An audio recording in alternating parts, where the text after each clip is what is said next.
यो जुन हजुरहरूले देखिरहनु भएको घार चाहिँ हामीले बाँसको भाटा अनि माटोहरू मिक्स गरेर चाहिँ बनाइएको हो। हामी बजारमा आधुनिक घार किन्नु गइयो भने चाहिँ 4000 देखि 4500 सम्म चाहिँ हामीलाई पर्ने गर्छ एपिस सेरेनाको घारलाई चाहिँ। र हामीले चाहिँ यसरी हामीले बाँसको भाटा र माटोहरू मिलाएर पनि हामीले एकदमै टुनी बक्कैना भन्दा पनि अझ राम्रो क्वालिटीको घार चाहिँ बनाउन सक्छौँ भनेर चाहिँ आज मैले यो भिडियोमा चाहिँ सम्पूर्ण कुराहरू कसरी बनाउने भनेर नि सिकाएको छु। यो भिडियो चाहिँ लास्टसम्म हेर्नुभयो भने चाहिँ हजुरहरूले चाहिँ यसरी सम्पूर्ण कुराहरू बनाउन सक्नुहुनेछ। यो घार चाहिँ टुनी बक्कैना भन्दा नि एकदमै राम्रो र एकदमै राम्रो गुणस्तरीय चाहिँ मौरीको लागि हुनेछ। र सबैभन्दा पहिला चाहिँ हामीले यसरी चाहिँ फ्रेमहरू चाहिँ नापेर हामीले अगाडि नै किला ठोकेर चाहिँ राखिसकेका छौँ र हामीले चाहिँ साइज गरेर अनि हामीले केही भाटाहरूलाई नै हामीले यसरी चाहिँ टुक्रा बनाएर राखेका छौँ र यो हाम्रो सम्पूर्ण भाटाहरूलाई चाहिँ यसरी फटाफटी चाहिँ राख्नुपर्ने हुन्छ। सम्पूर्ण बाँसहरूलाई चाहिँ हामीले यसरी अछ्याइसकेपछि चाहिँ जिआई तारले अथवा ढलान तारले चाहिँ हाम्रो यो सम्पूर्ण चारै कुनामा चाहिँ हामीले यसरी बाहिरबाट सानो लिस्टी राखेर चाहिँ बाँध्नुपर्ने हुन्छ।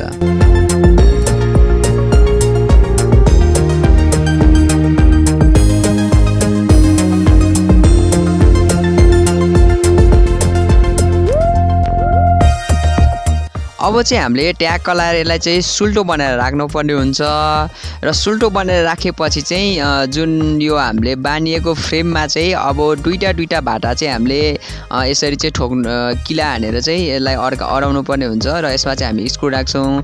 र भिडियोलाई अगाडि बढाउनुभन्दा पहिला चाहिँ हजुरहरूलाई एउटा सानो रिक्वेस्ट गर्न चाहन्छु, जसले पनि अहिलेसम्म मेरो युट्युब च्यानललाई चाहिँ सब्सक्राइब एवं लाइक गरिदिनु भएको छैन, सब्सक्राइब र लाइक गरेर चाहिँ मलाई सपोर्ट गर्नु होला। म चाहिँ हजुरहरूको लागि चाहिँ यस्तै फरक किसिमको भिडियो चाहिँ लिएर आउँछु जो चाहिँ अहिलेसम्म नै कसैले नि बनाएको छैन होला। त्यस्तो प्रकारको चाहिँ म मौरी सम्बन्धी भिडियोहरू लिएर आइरहनेछु। र सबैभन्दा पहिला चाहिँ मैले यतापट्टि एउटा स्क्रुले चाहिँ एउटा भाटा अड्काएको छु। अब हामीले चाहिँ प्रत्येक सुरमा चाहिँ दुईटा भाटा चाहिँ हामीले अडाउनु पर्ने हुन्छ है।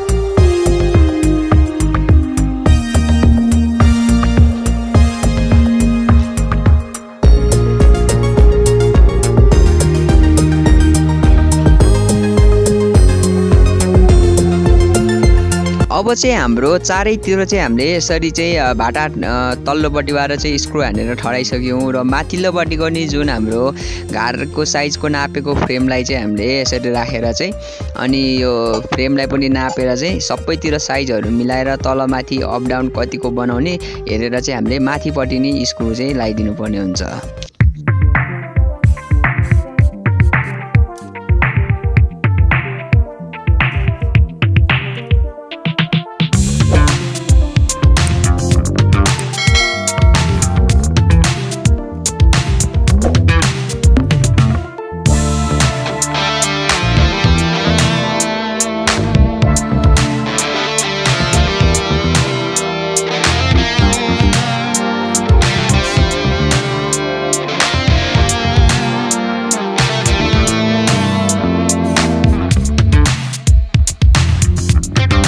माथिपट्टि पनि हामीले सम्पूर्ण ठाउँमा लेबल गरेर चाहिँ हामीले किला हानिसक्यौँ। अब फ्रेम राखेर नि नाप्नुपर्ने हुन्छ, किनभने फ्रेम चाहिँ फेरि धेरै अग्लो भयो भने मुनिपट्टि माउरीले चाका झुन्डाइदिन्छ र मुनि नै टच भएर बस्यो भने पनि माउरीहरू झिकालेर राख्नेखेर चाहिँ हाम्रो माउरीहरू मर्छ। त्यसैले चाहिँ हामीले ठिक्क साइजमा चाहिँ राख्नुपर्ने हुन्छ, जति चाहिँ हाम्रो नेपाल सरकारले चाहिँ मापदण्ड अनुसार दिएको छ त्यो अनुसारको चाहिँ हामीले राख्नुपर्ने हुन्छ आधुनिक घार बनाउने हो भने।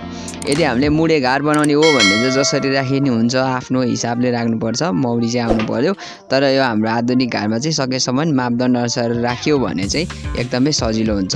र हामीले चाहिँ यसरी चारैतिर चाहिँ हामीले ट्याग लाएर किला ठोकिसकेपछि चाहिँ एउटा भाटा उठाएर चाहिँ यसरी स्वाइँ चाहिँ हामीले जिआई तारले होस् अथवा ढलान तारले चाहिँ बटार्दै हामीले अगाडि बढाउनु पर्ने हुन्छ कामलाई चाहिँ यसरी ट्याक्क बाँध्दै चाहिँ।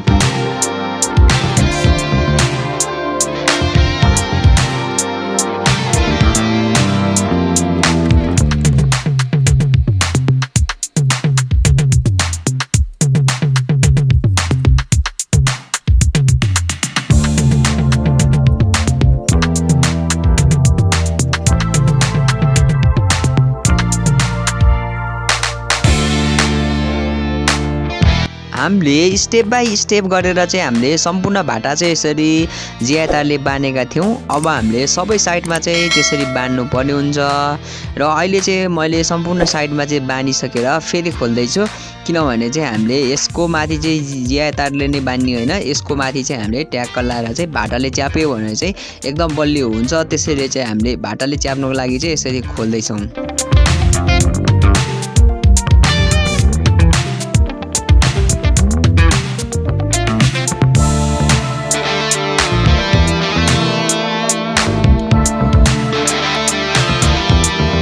माथि र तल गरी दुवै ठाउँमा चाहिँ भाटाले मजाले टाइट गर्नुपर्ने हुन्छ र यहाँ यो साइडबाट जसरी गरेको छौँ हामीले अन्य साइडहरूमा नि चारै साइड चाहिँ यसरी नै मजाले टाइट गर्दै चाहिँ हामीले बाँकी रहेको तारहरूलाई चाहिँ कटिङ गरिदिनु पर्ने हुन्छ। सकेसम्म हामीलाई चाहिँ यो भाटा नहल्लियोस् भनेर चाहिँ बिचमा पनि मजाले चाहिँ टाइट गरिदिएको छौँ।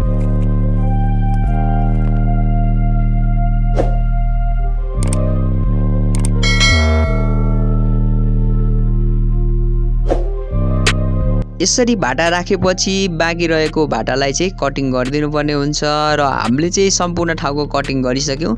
लगभग हाम्रो चाहिँ सबै कामहरू सकिसक्यो। अब जुन यो बाँधछानको कामहरू चाहिँ अब एकचोटि लास्ट फ्रेम राखेर हेर्छौँ कि यो फ्रेमहरू चाहिँ होचक्लो हुन्छ अथवा के छ भनेर अवस्थाका छ भनेर चाहिँ जति पनि हाम्रो फ्रेमहरू राख्नुपर्ने थियो 10-11टा कतिवटा छ सबै चाहिँ हामीले राख्नुपर्ने हुन्छ र यो राखेपछि चाहिँ हाम्रो सम्पूर्ण कामहरू चाहिँ सकियो। अब हामीले यसलाई एकचोटि चाहिँ तारले टाइट गरेर यसमा मजाले चाहिँ हामीले लिप दिनुपर्ने हुन्छ।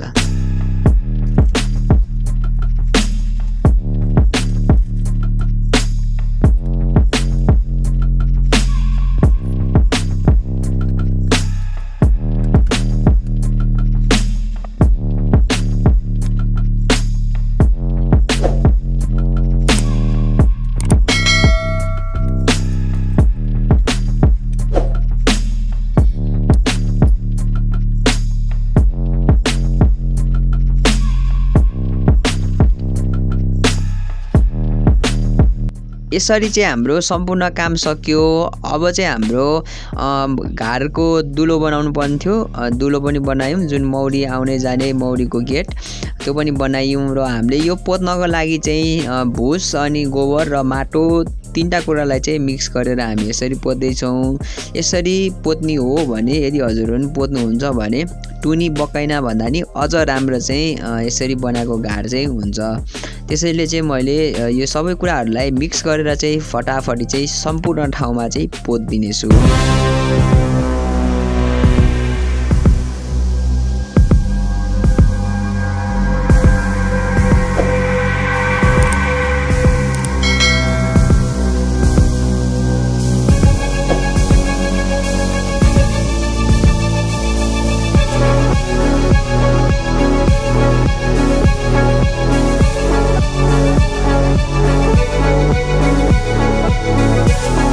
लगभग हाम्रो बाहिरपट्टि पोतिसक्यौँ। अब भित्रपट्टि पनि बाहिरपट्टि जसरी पोतेका छौँ त्यसरी नै पोत्नुपर्ने हुन्छ र हामीले बाहिर र भित्रलाई नै एकैचोटि चाहिँ हामीले माटो मुसिसकेको थियौँ।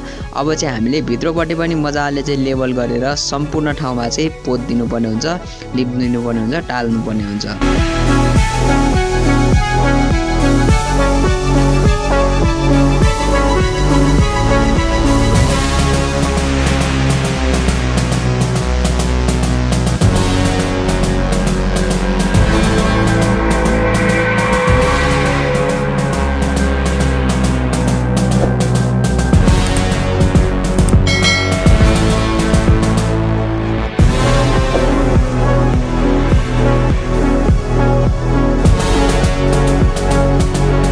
चट्ट लाएर चाहिँ हाम्रो सम्पूर्ण काम सकिसक्यो।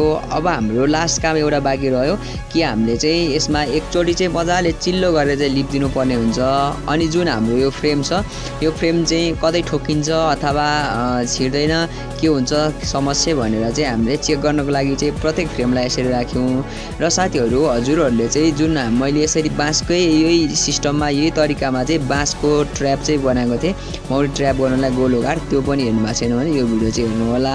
अनि हजुरहरूले चाहिँ मलाई सपोर्ट गर्नको लागि चाहिँ अघि नै पनि भनिहालेँ सब्सक्राइब एवं लाइक गरिदिनु होला। हामी चाहिँ हजुरहरूको लागि यस्तो भिडियो लिएर आउँछौँ। आजलाई यति नै, लभ यु अल गाइज।